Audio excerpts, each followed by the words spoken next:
पिछले 5 वर्षों में जो है सो हम लोग 15 करोड़ रुपया लगभग नगर आयुक्त को दिया गया है बेरियल के रूप में। लेकिन हम दिल्ली सरकार हमको सब्सिडी दे रहा है रिक्शा पे, तो बिहार सरकार हमको टैक्स किस चीज़ का ले रहा है? ये वो भी 10 रुपया की जगह पे 20 रुपया, 20 के जगह पे 100 रुपया, ये किस चीज़ का टैक्स है? देश की सच्चाई सच छुपने नहीं देंगे। आदाब, नमस्कार। देश की सच्चाई में आपका स्वागत है। भारत सरकार ने स्मार्ट सिटी का तो वायदा किया था और लोग प्रतीक्षा भी कर रहे हैं कि स्मार्ट सिटी कैसा होगा, उसकी रूपरेखा क्या होगी, कैसा दिखेगा स्मार्ट सिटी। जी हाँ, उसकी झलक भी कहीं कहीं दिख रही है। ऐसा नहीं कि वायदे सिर्फ वायदे ही रह गए। पिछले दिनों बेगूसराय में जितने भी सुलभ शौचालय थे जो सरकार के निगरानी में संचालित होते थे, उसका न केवल जीर्णोद्धार हुआ है बल्कि उसको स्मार्ट सिटी की शक्ल दे दी गई है। आप देखेंगे तस्वीर में बेगूसराय के मेयर, जी हाँ, बेगूसराय के मेयर मैं कह रहा हूँ, महापौर जिन्हें आप कहते हैं, महापौर ने सुलभ शौचालय का जो उद्घाटन किया, उस सुलभ शौचालय की बिल्डिंग को आप देखेंगे तो आप आसानी से समझ लेंगे कि स्मार्ट सिटी इस जैसा ही होता है। लेकिन ये किसको पता था कि स्मार्ट सिटी का खमियाजा गरीब रिक्शा वाले, ठेला वाले, रेहड़ी वाले और पटरी वाले को भुगतना पड़ेगा। जी हाँ, ऐसा ही बेगूसराय में हो रहा है। बेगूसराय नगर निगम की खबर आपको सुना रहा हूं, जहां बेगूसराय नगर निगम में आप एक तरफ देखें कि बेगूसराय के महापौर श्री उपेंद्र प्रसाद सिंह उद्घाटन कर रहे हैं और उसमें विशिष्ट अतिथि नगर विधायक श्री कुंदन कुमार जी हैं। जी, उनके अतिरिक्त राजीव रंजन जी भी हैं और उसके अतिरिक्त सुनील सिंह जो पार्षद हैं वो भी हैं, उप महापौर हैं, महापौर हैं और विधायक जी हैं। इन सभी लोगों की गरिमामयी उपस्थिति में सुलभ शौचालय का उद्घाटन होता है। जरा तस्वीर आप देखें, उससे आप अंदाजा लगा सकते हैं। हाँ, आप जा भी सकते हैं, मैं उस जगह जाकर देख चुका हूं। वाकई उसकी प्रशंसा की जानी चाहिए। बहुत ही लाजवाब बिल्डिंग बनी है जी। लेकिन साथ में दूसरी तस्वीर भी आपको दिखा रहा हूं और उनकी बातें भी सुनवाऊंगा और महापौर साहब ने उनके संबंध में क्या कहा वो बाद में सुनवाऊंगा। पहले आपको सुनवाऊंगा कि स्मार्ट सिटी की आहट मात्र से, इसको आहट इसलिए मैं कह रहा हूं कि अभी सड़कें वैसी ही हैं, शहर की यातायात व्यवस्था अभी वैसे ही है, जाम की व्यवस्था वैसी ही है, लेकिन शौचालय का जीर्णोद्धार हो रहा है जो कि कचहरी चौक पर हुआ है। बिल्कुल मेन पॉइंट जो कचहरी के पास है, जिस मार्ग से आप डीएम कार्यालय से एसपी कार्यालय की ओर बढ़ते हैं, वहां पर एक बनाया गया है। दूसरे दिनकर भवन के आगे बनाया गया और कई जगहों पर इस तरह के शौचालय का निर्माण महापौर महोदय के द्वारा तो किया जा रहा और वो बड़ा सुसज्जित और आधुनिक शौचालय है, इसमें कहीं कोई संदेह नहीं है। लेकिन इसका खामियाजा गरीबों को भुगतना पड़ेगा, यानी टैक्सेस बढ़ाए जाएंगे। ये हमने आपने नहीं सोचा होगा, लेकिन आज आपको बता दूं कि देश की सच्चाई की टीम ने छानबीन की, पता ये चला कि जो ई रिक्शा चल रहा है बेगूसराय शहर के अंदर, उस ई रिक्शा वालों की जो एंट्री फीस होती है, जिसको बैरियर आप कहते हैं, वो बैरियर जो है वो सरकार के द्वारा भी वसूला जाता है, यानी नगर निगम भी वसूली करती है और कुछ उसमें असामाजिक लोगों की भी भूमिका होती है और ये परंपरागत मामला है। पहले भी इस तरह की बातें सामने आती रही हैं, लेकिन ई रिक्शा वालों की शिकायत है कि हमसे मनमाना रकम वसूला जा रहा है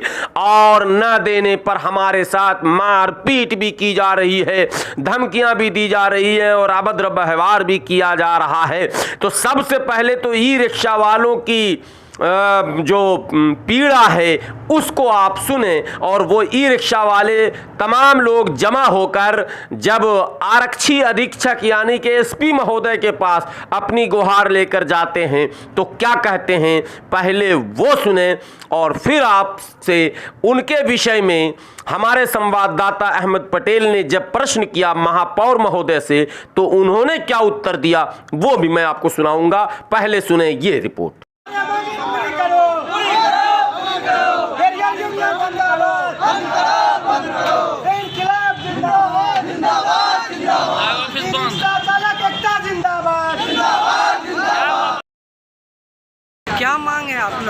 देखिए, मांग हमारा है ये कि हमारे साथ जो रंगदारी वसूली हो रही है शहर में, वो बंद होना चाहिए। ई रिक्शा पर कहीं कोई टैक्स नहीं है, उसके बावजूद जो है इस शहर में पहले 10 रुपया लिया जाता था, जो कि गलत है। हमने DTO से भी बात की और नगर आयुक्त को भी कहा, DM साहब को 1 साल पहले जो हम लिख करके दिए हुए कि बैरियर को बंद कराइए। अगर सरकार को रिवेन्यू चाहिए तो जैसे खगड़िया में 50 रुपया महीना लिया जाता, हमने मांग किया कि आप एक सरकारी काउंटर खोलिए, जैसे पहले रिक्शा में चलता था, टोकन चलता था, पास लगा दिया जाता था, उस तरह आप टोकन बना दीजिए। हम लोग ड्राइवर अपने मर्जी से काउंटर से जा करके वो टोकन ले लेंगे। 50 रुपया महीना का होगा, 600 का साल होता, जिसको जितना पैसा होगा उतना जा करके कटा लेगा टोकन। ये व्यवस्था हम चाहते हैं। उसके बदले आज तक इस पर कोई कार्रवाई नहीं, उल्टे जो है ये कल से जो है 10 का 20 जो बैरियर है, एक जगह नहीं 4 जगह 5 जगह अलग अलग बैरियर, मतलब हमको 100-150 रुपया रोज़ जो है देना पड़ेगा रिक्शा चलाने के लिए। और रिक्शा शहर में इतना है कि हम लोग दिन भर में 200-250 रुपया ही कमाते हैं, तो उसमें गाड़ी मेंटेनेंस, बाल बच्चा का पालन पोषण और ये बैरियर कैसे मैनेज होगा? इतना पैसा गरीब आदमी हम कहाँ से ला करके देंगे? तो इसलिए जो है अगर ये बंद नहीं होता है, बैरियर को बंद किया जाए, एकदम निष्ठा इसको बंद कीजिए। और अगर सरकार को चाहिए, नगर पालिका को चाहिए टैक्स, तो काउंटर बनावे, 50 रुपया का टोकन ले महीना, हम देने के लिए तैयार है। इससे ज़्यादा पैसा हम नहीं दें। आप अपना परिचय बताइए। मेरा नाम अशोक सिंह है, घर रामदेरी हुआ, क्या वार्ड नंबर 7। क्या मांग है आप लोगों? मांग यही है जो बैरियर बंद किया जाए। बैरियर बंद इसलिए किया जाए जो भाई बैरियर ये सब रंगदारी टैक्स हुआ, इसमें कोई कहीं कोई नियम कानून नहीं है। जब दिल्ली सरकार हमको सब्सिडी दे रहा है रिक्शा पे, तो बिहार सरकार हमको टैक्स किस चीज़ का ले रहा है? ये वो भी 10 रुपया की जगह पे 20 रुपया, 20 के जगह पे 100 रुपया, ये किस चीज़ का टैक्स है? यही मांग हमारा है। रोज रिक्शा टूटे पिछले 5 वर्षों में जो है सो हम लोग 15 करोड़ रुपया लगभग नगर आयुक्त को दिया गया है बैरियर के रूप में, लेकिन हम लोग को अभी तक कोई सुविधा नहीं दिया गया है। ई रिक्शा के संबंध में कोई भी सुविधा जहाँ तहाँ कहीं भी नहीं है, नहीं कहीं खड़ा किया जाता है, नहीं पुलिस के डंडा चलता है, सभी जगह जो है सो परेशानियाँ ही परेशानियाँ है। ये अभी 150 रुपया बैरियर देना पड़ रहा है प्रतिदिन। 1 तारीख से 1 अप्रैल से जो है सो 150 रुपया प्रतिदिन देना पड़ रहा है। कहाँ देंगे हम लोग? हम लोग भूमिहीन हैं, मजदूरी कर रहे हैं, 100 रुपया कमाते हैं, 150 रुपया कहाँ देंगे? कौन देगा? इसका जिम्मेवार कौन होगा?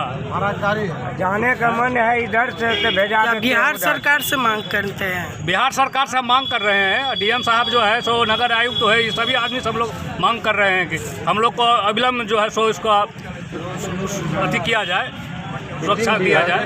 स्मार्ट सिटी पर पूरा वहाँ व्याख्यान है कि लोग कहेंगे हम भी जा रहे हैं, हम भी पार्टी हैं और प्रयास करेंगे कि हम बेगूसराय को स्मार्ट सिटी के लिए अप्रूव करा।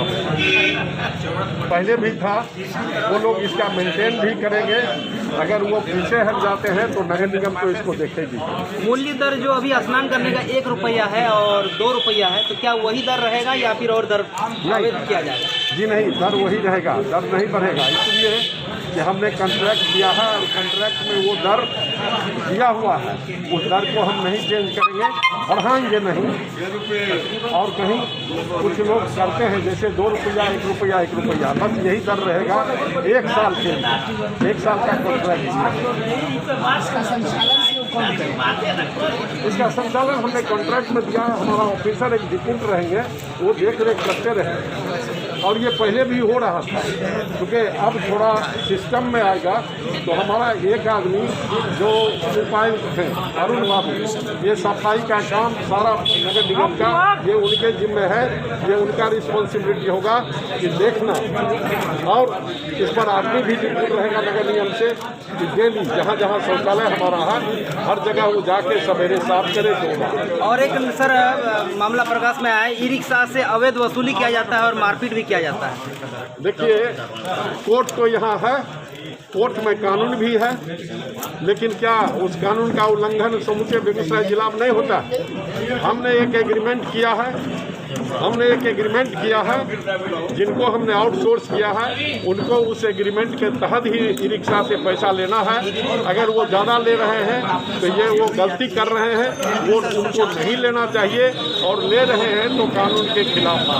10 रुपया का पर्ची कटा हुआ नगर निगम का जो कि, और उसमें 20 रुपया जबरन लिया जाता, नहीं देने पर ई रिक्शा वाले ई रिक्शा चालक को मारा भी जाता है। और मान लीजिए कोई डिलीवरी पेशेंट भी है तो उसको जबरन उतार करके उसको इस रिक्शा को जब्त करके, ऐसा आपके जो कॉन्ट्रैक्टर के जो स्टाफ वो करते हैं। नगर निगम भी सरकार का एक अंग है, उसका अपना भी कानून है, और सरकार को मेंटेन भी करना है, एडमिनिस्ट्रेशन को मेंटेन करना है। हम नगर निगम ने जो रेट फिक्स किया है, जिस आधार पर टेंडर में डाला है, उतना ही पैसा लेना है।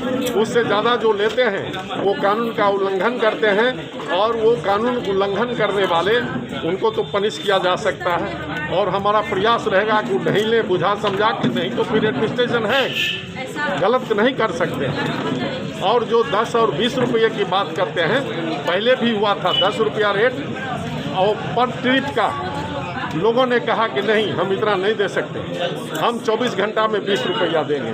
लोग एग्री किए थे, तो 20 रुपया वही है। अभी अगर उसको गलत कर रहे हैं और वो भी 20 रुपया अनऑफिशियल है, लोग 5 रुपया में कर लें, 2 रुपया में कर लें, तो उनके बीच की बात है। लेकिन किसी रिक्शा वाले को कोई आदमी अगर परेशान करते हैं, ज़्यादा पैसा लेते हैं, तो नगर निगम उनके साथ नहीं है, और जो उचित कार्रवाई होगी उसके लिए भी नगर निगम तैयार है। सर, उनका और है क्लेम है क्या कि ई रिक्शा का, कि पूरे जिला में 5 जगह चेक किया जाता है, मैंने 5 जगह अवैध पैसा लिया जाता है, मैंने कि 20 रुपये में पूरे जिला में वो ई रिक्शा चला सकते हैं, या फिर 5 जगह पर जाएंगे तो 5 जगह पर 20-20 रुपया लिया जाएगा। देखिए, अभी लोग क्या कर रहे हैं मेरे संज्ञान में नहीं आया है, और ई रिक्शा वाले अगर मेरे पास आएंगे तो मैं बताऊंगा। 10 रुपया रेट है पर ट्रिप का। अगर लोग आपस में सहमति बनाते हैं कि नहीं 24 घंटा में हम 20 रुपया देंगे, तो 24 घंटा में 20 रुपया वो चाहे जहाँ जाए, उससे कोई मतलब नहीं है। एक बार 20 रुपया, एक डेट में एक बार 20 रुपया देना लेना है, उससे ज़्यादा नहीं। वो भी ये नगर निगम का अथॉरिटी के तौर पर हम नहीं बोल रहे हैं, हमारा तो है 10 रुपया पर ट्रिप। अगर उसमें जो भी ई रिक्शा वाले हैं उनको ज़्यादा हो रहा है और आपस में सहमति बना लेते हैं, हमको क्या एतराज़ है। वो 5 रुपया सहमति बना ले, हमको कोई एतराज़ नहीं है।